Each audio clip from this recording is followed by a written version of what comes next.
C'est parti, on est parti pour un petit problème de géométrie dans l'espace, Polynésie 2015, donc prépare-toi.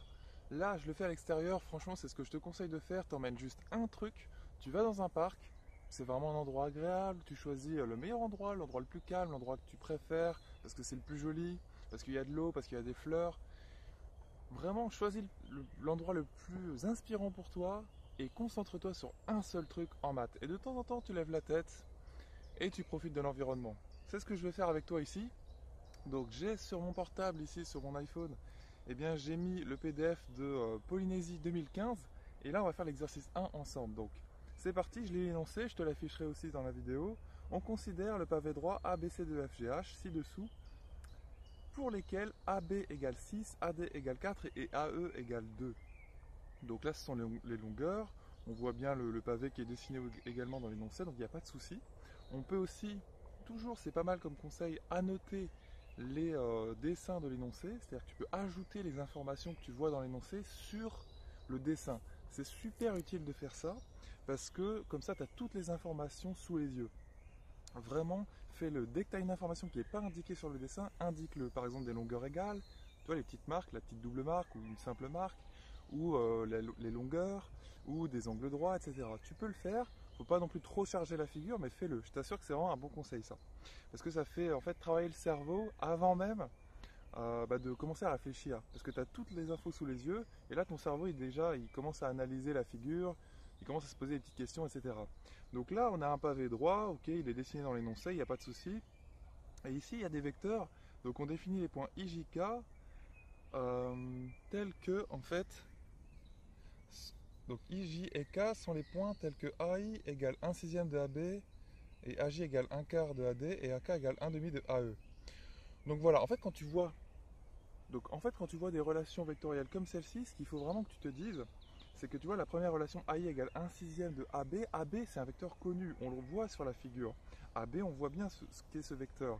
Et donc 1 sixième de AB, il faut que ça fasse tilt. Il faut que tu vois ce vecteur 1 sixième de AB. C'est AB sur 6 en fait en longueur. Et ce vecteur 1 sixième de AB, qui est ici AI, c'est 1 sixième en longueur, il va dans le même sens. Et en fait, on voit ce vecteur AI, on voit bien qu'il a l'air de faire 1 sixième du vecteur AB. Tu vois, toujours exercer ton esprit critique sur un énoncé. Essayer de comprendre chaque petit élément, parce que c'est ça les maths, c'est des petites précisions. Et tu vas voir que quand tu comprends les petites choses, tout s'imbrique bien et ça fait plaisir. Parce qu'on comprend en fait globalement l'exercice.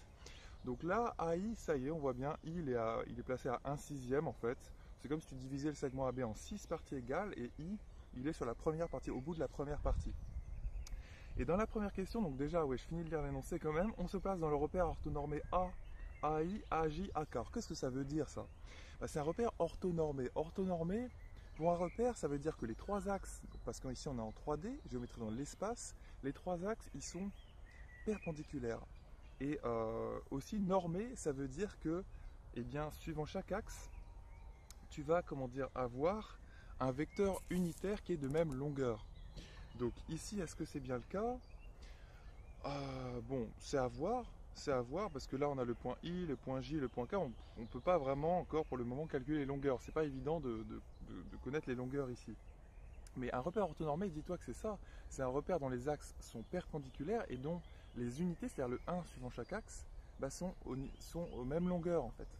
Le 1, l'unité fait la même longueur suivant chaque axe. Des fois, d'autres fois, dans d'autres exercices, tu verras un repère orthogonal. Et repère orthogonal, c'est simplement que les axes sont perpendiculaires, pas de souci.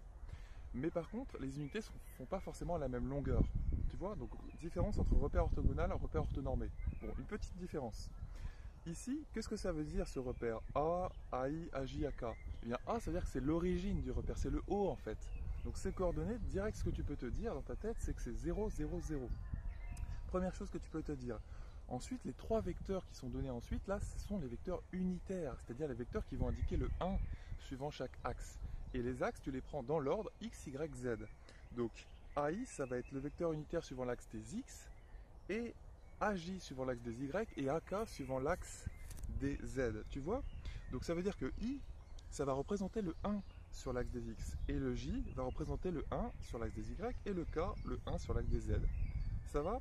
C'est clair au niveau de ça, pour ce que ça représente? Donc, tu as d'ores et déjà, c'est ça que ça veut dire, c'est ça que tu peux déduire toujours, quand tu lis un énoncé, le lis pas trop vite. Essaie directement de déduire des petites choses, des petites, ce que j'appelle des conséquences immédiates de ce que tu lis. Ça, c'est génial parce que parfois même, ça te donne des réponses à certaines questions directement. Les conséquences immédiates de ce que tu lis. D'accord? Essaie de les déduire directement. Là, moi, quand je vois qu'on a un repère défini de cette manière, A, A, I, A, J, A, K, bah, directement, je me dis que I, il a comme coordonnée 1, point virgule 0, point virgule 0. Donc 1, 0, 0. J, c'est 0, 1, 0. Et K, c'est 0, 0, 1. Tout simplement. Directement, tu peux te dire ça. Donc, première question, on va la lire quand même, c'est important, hein, parce que là, on était en train de blablater sur l'énoncé. Vérifier que le vecteur n de coordonnées 2, 2, moins 9 est normal au plan IJG. Alors, je te le disais dans une autre vidéo, d'ailleurs, tu vas pouvoir cliquer ici, je vais mettre un petit lien. Il faut bien comprendre ce que c'est que l'orthogonalité entre, entre deux droites, ça commence entre deux droites, et entre deux vecteurs ensuite. Et aussi, ensuite, la notion d'orthogonalité entre une droite et un plan. Bref, l'orthogonalité, je te le disais un petit peu, en fait c'est le préfixe ortho. Ortho ça veut dire angle droit en maths, en géométrie, tout simplement. Ortho, tu le vois dans repère orthonormé, repère orthogonal, vecteurs orthogonaux. Ortho ça veut dire angle droit. Donc, normal, en fait, ils auraient pu appeler ça un vecteur orthogonal au plan IJG. D'ailleurs, parfois ça se dit.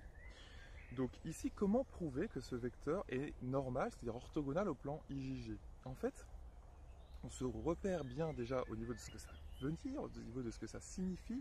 Un vecteur normal à un plan, ça veut dire qu'il est perpendiculaire au plan. Il coupe le plan perpendiculairement. Donc imaginons que l'herbe derrière moi ce soit un plan, c'est le sol, et hop, si je fais un vecteur comme ça, si je sais pas, je mets un pied d'appareil photo dessus, hop, il tient tout seul, il est normal ce vecteur au plan vert, au plan du sol. Donc là, le plan IJG, le problème c'est que c'est pas le plan du sol, ça c'est sûr, je pense que tu l'auras compris.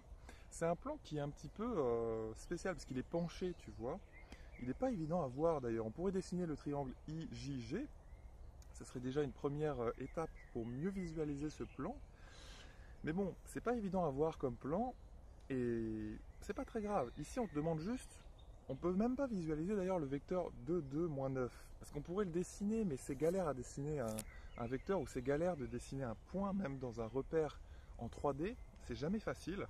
Donc en fait là, il faut juste que tu connaisses ton cours, mais par contre tu peux faire un petit dessin. Tu peux faire un petit dessin sur ton brouillon, mais même ici, donc je te le disais, le plan vert, ce serait le plan IJG, et hop, au-dessus, ce serait le vecteur n ici, 2, 2 et moins 9, ces coordonnées. Donc comment montrer qu'il est normal au plan? Tout simplement, tu montres qu'il est orthogonal à deux vecteurs du plan. Deux vecteurs qui sont dans le plan, quelque part, qui définissent le plan. Tu vois ce que je veux dire? Quels sont les vecteurs qui définissent le plan IJG? Très simple. Le vecteur IJ et le vecteur IG, par exemple. Ou même le vecteur JG. Tu prends ce que tu veux, en fait. Donc, imaginons que l'on prenne le vecteur... Imaginons, donc... imaginons. Le vecteur I... Non, le vecteur, on va prendre IJ. D'accord? On va prendre le vecteur IJ. On connaît les coordonnées du point I, c'est 1, 0, 0. On connaît les coordonnées du point J, c'est 0, 1, 0. D'accord? Donc les coordonnées du vecteur IJ, tu te souviens, c'est XJ moins XI, YJ moins YI, ZJ moins ZI. Tu commences toujours par le deuxième point pour le vecteur IJ, donc d'abord le J, ensuite moins le I. D'accord? C'est la petite idée pour retenir, pour avoir les coordonnées du vecteur IJ. Une fois que tu as les coordonnées du vecteur IJ, donc calculons-les, hein, c'est super simple. Tu fais xj moins xi, ça fait 0 moins 1, donc moins 1. Ensuite, yj moins yi, ça te fait 1 moins 0. Et ensuite, zj moins zi, là c'est 0, 0. Donc bref, tu obtiens moins 1, 1 et 0. Ça c'est le vecteur ij. Et ensuite, tu calcules le produit scalaire, c'est là que je voulais en venir, le produit scalaire avec n. ij scalaire n, ij point n. Produit scalaire, quand il vaut 0, souviens-toi, ça veut dire que les deux vecteurs sont orthogonaux. Donc là, c'est parti. Tu te souviens, notre vecteur ij fait moins 1, 1, 0. Tu fais scalaire n qui vaut 2, 2, moins 9. Et ça te donne, donc 2, tu te souviens comment on calcule le produit scalaire, hein, de deux vecteurs, tu les mets en colonne l'un après l'autre. Et tu fais ligne par ligne, tu sais. Donc là, tu fais 2 fois moins 1, ça te fait moins 2. Plus 2 fois 1, ça te fait plus 2. Plus moins 9 fois 0. Et donc tu obtiens moins 2 plus 2, ça fait 0. plus 9 fois 0, donc 0. Bref, le tout fait 0.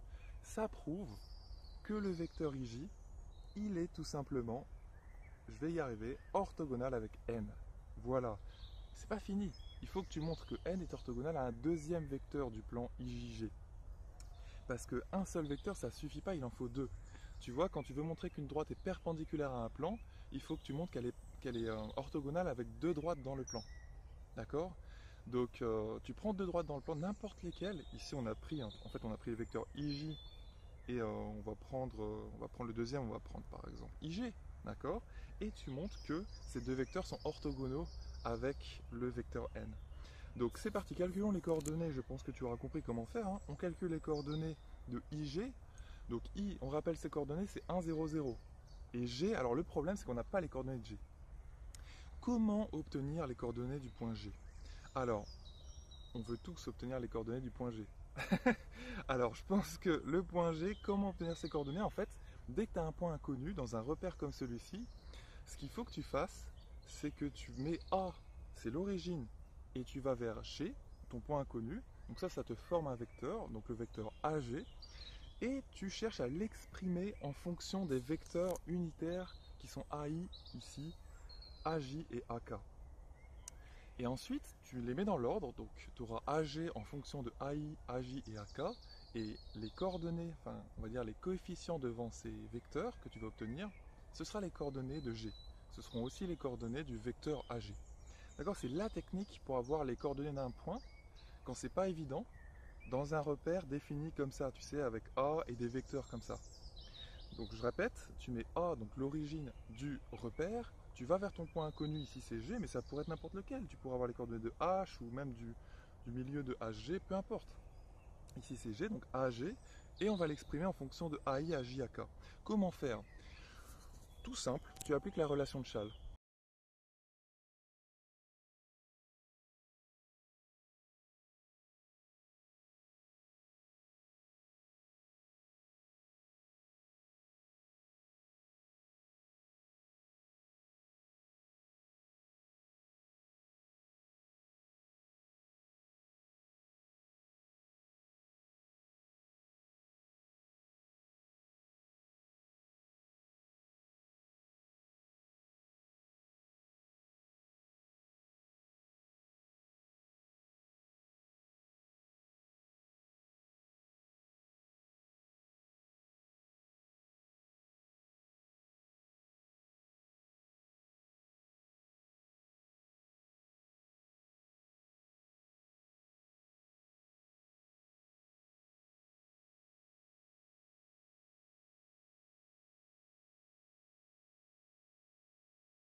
Les coordonnées du point sont 6, 4 et 2. Donc, une fois que tu as les coordonnées du point G, tu vois, il fallait faire ce travail préliminaire pour ensuite avoir les coordonnées du vecteur IG. On en a besoin des coordonnées du vecteur IG pour calculer son produit scalaire avec n. C'est ça le plan. Et on va calculer donc IG scalaire n, mais avant tout, on obtient les coordonnées du vecteur IG, donc c'est XG, tu te souviens toujours deuxième point mais en premier, XG moins XI. Tu te souviens, XI hein, c'est 1, XG c'est 6, donc on obtient 6 moins 1, 5. Donc 5. Ensuite, YG moins YI, tu obtiens 4 moins 0. D'accord? Donc 4. Donc 5, 4. Et au niveau des Z, on va t'obtenir 2 moins 0, hein, donc 2. Donc 5, 4 et 2. 5, 4, 2. Et on calcule le produit scalaire avec n. Donc ça, c'est le vecteur IG. Et IG scalaire n donne 5 fois 2, ça fait 10. Plus 4 fois 2, ça fait 8.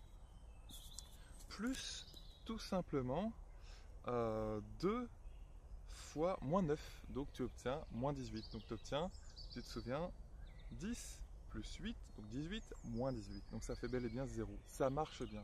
IG scalaire n fait 0 et ça y est, tu as bien démontré que n est normal au plan IJG, c'est-à-dire aussi, on peut dire, orthogonal au plan IJG. Ça marche pour cette première question?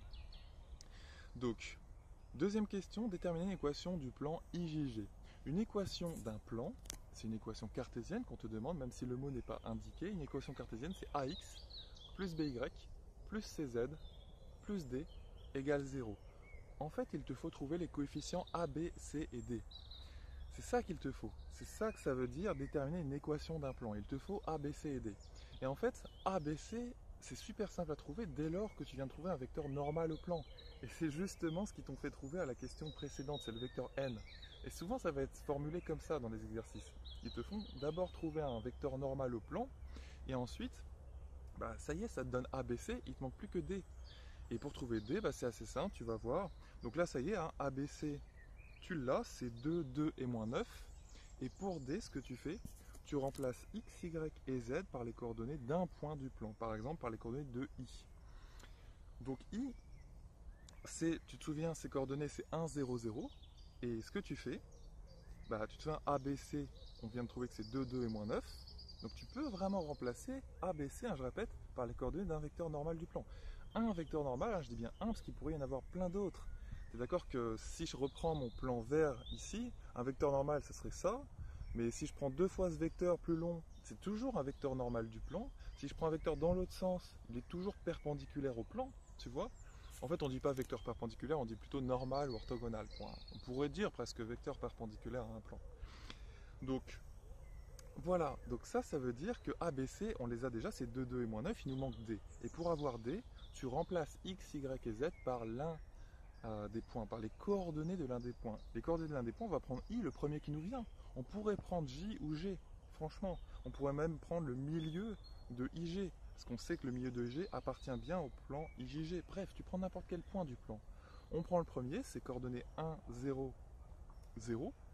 Donc ça te fait 2 fois 1, plus 2 fois 0, plus moins 9 fois 0, plus D égale 0. Bref, ça te fait 2 plus D égale 0, donc D égale moins 2 quand tu passes le 2 à droite du égal. Ça devient moins 2. Donc tu obtiens 2x plus 2y moins 9z moins 2 égale 0. Voilà une équation cartésienne de ton plan. Encore une fois, c'est une équation cartésienne du plan IJG. Pourquoi une? Parce qu'il pourrait y en avoir une infinité d'autres. Je te rappelle que le vecteur normal que l'on a calculé auparavant, que l'on a déterminé auparavant de ce plan, ça pourrait être un autre. On pourrait en avoir un autre. Si tu prends 2n, donc 4, 4 moins 18, ça serait aussi un vecteur normal à ton plan IJG. Donc, des vecteurs normaux, vraiment, tu pourrais en avoir plein. Mais là, on t'en a fait trouver un, donc autant prendre celui-ci. Ensuite, tu trouves le D correspondant. Ça marche. Là, tu as une équation cartésienne de ton plan IJG. Troisième question. Il te faut déterminer les coordonnées du point d'intersection L du plan IJG et de la droite BF. Question super classique au bac en géométrie dans l'espace. Pour trouver les coordonnées d'un point d'intersection entre un plan et une droite, c'est mieux d'avoir une équation cartésienne du plan. Il se trouve qu'on vient d'en trouver une, de ce plan IJG. Je rappelle que c'est 2x plus 2y moins 9z moins 2 égale 0. Et par contre, il te manque une représentation paramétrique, c'est-à-dire en fait quelque chose qui définit, qui représente, qui permet de créer la droite BF. Et ça, on ne l'a pas, donc il faut le trouver, tu vois. Alors pour la droite BF, comment faire pour avoir une représentation paramétrique de cette droite? C'est pas compliqué. Par contre, première chose qu'il nous faut, ce sont les coordonnées du point B et les coordonnées du point F. Tu te souviens comment on trouve les coordonnées d'un des points, peu importe lequel, dans un repère défini comme celui-ci? Un repère qui est ici A, AI, AJ, AK.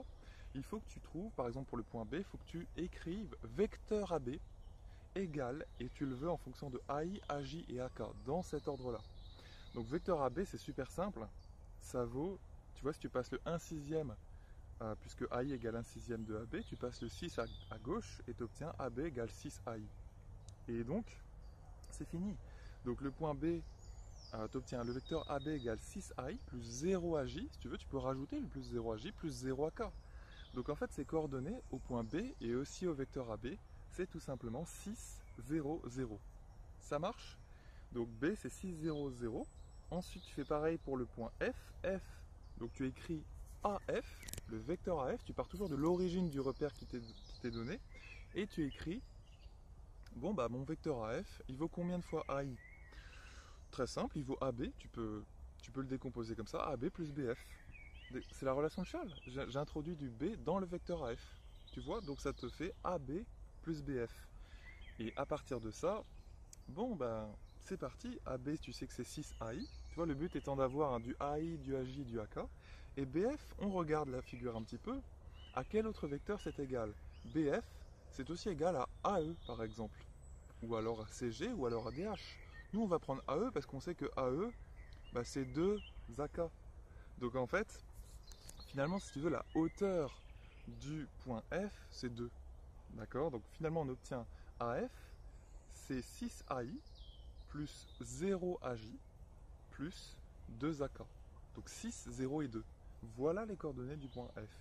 Une fois que tu as les coordonnées du point F, eh bien, ce que tu fais, c'est que c'est 602, tu avais les coordonnées du point B, c'est 600, donc tu peux obtenir facilement une représentation paramétrique de ta droite, souviens-toi. Représentation paramétrique, c'est l'accolade x, y, z. Le x, en fonction de t, hein, le t c'est le paramètre, c'est pour ça qu'on appelle ça représentation paramétrique de ta droite, ça représente, à l'aide d'un paramètre, la droite, ici BF, donc tu écris x, y, z, égale, égale, égale, première colonne, ça va être un point de ta droite. Là, c'est au choix. Nous, on va choisir par exemple B. Tu vois, B, cette coordonnée, c'était 6, 0 et 0. Donc, tu mets 6, 0, 0 et ensuite, tu mets en facteur du T, tu mets bah, par exemple le vecteur BF. Tu vois, le vecteur BF, c'est un vecteur qui monte comme ça. Parfois, avoir les coordonnées d'un vecteur, c'est super simple comme quand tu regardes la figure. Donc, sinon, tu fais XF moins XB, YF moins YB, ZF moins ZB. Mais là, en fait, c'est tout simple. C'est un vecteur qui monte de 2 pas. Donc, en fait, sachant que l'axe qui monte, c'est l'axe Z ici, hein, c'est le vecteur unitaire AK, et donc ses coordonnées ABF c'est 0, 0 et 2, 2 en Z, tu vois, 0 en X, 0 en Y, 2 en Z. Donc tu obtiens une représentation paramétrique de ta droite BF, donc X égale 6 plus 0T, Y égale 0 plus 0T, et Z égale 0, hein, plus cette fois-ci 2t. Voilà, donc 6, 0 et 2t à la fin.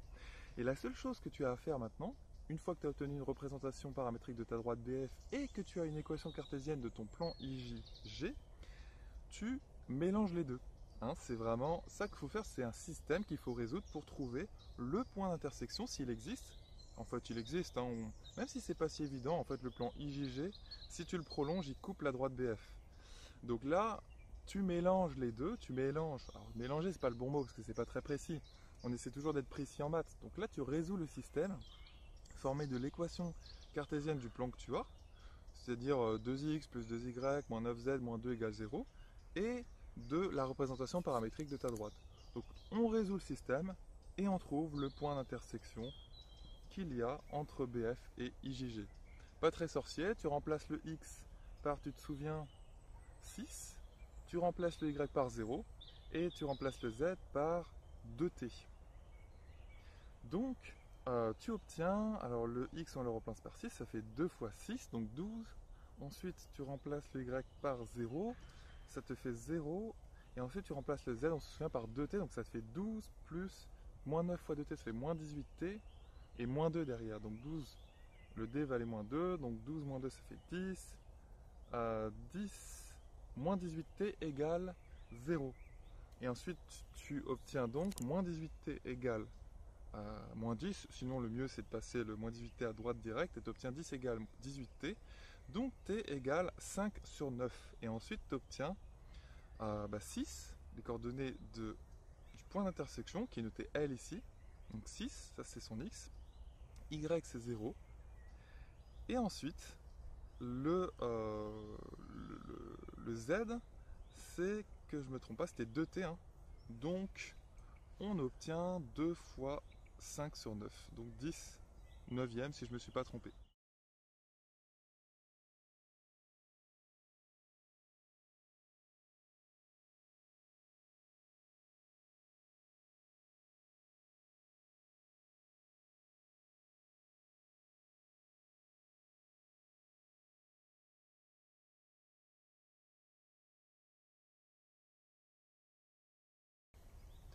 Voilà comment on trouve le point d'intersection entre une droite et un plan.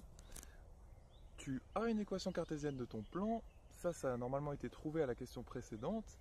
Tu trouves une représentation paramétrique de ta droite, x, y, z, et tu résous le système formé par l'équation cartésienne du plan et les trois petites équations qui représentent la droite. Ça marche? En fait, il suffit juste de remplacer le x, y, le z dans l'équation du plan par le x, y, z de la représentation de la droite. Voilà. Et tu obtiens une équation d'une seule inconnue qui est t. Tu trouves le t et tu remplaces ensuite dans x, y, z de la droite. Ça marche? Ça, c'est souvent demandé alors pendant qu'il y a des moustiques qui sont en train de m'attaquer. Donc là, on est reparti. Alors mon portable s'est éteint. Voilà, on rallume ça et on obtient ici donc la question 4. Il faut tracer la section du pavé ABCDEFGH dans le plan, par le plan IJG. En effet, en fait, donc là, aucune justification n'est demandée. En fait, le plan IJG, il découpe le pavé. Tu vois, c'est comme si tu arrivais avec ta tronçonneuse et tu coupais le pavé au niveau de IJG. Et toi, il faut que tu trouves ce qu'on appelle la section du pavé. La section, c'est l'endroit où ça coupe, tout simplement. Ça va couper le pavé en deux, tu es d'accord? Et ça va te faire une espèce de truc, on ne sait pas trop ce que ça va donner. Est-ce que c'est un quadrilatère, un polygone à 5 côtés, à 6 côtés? On ne sait pas trop en fait. Et ça, il faut que tu le détermines.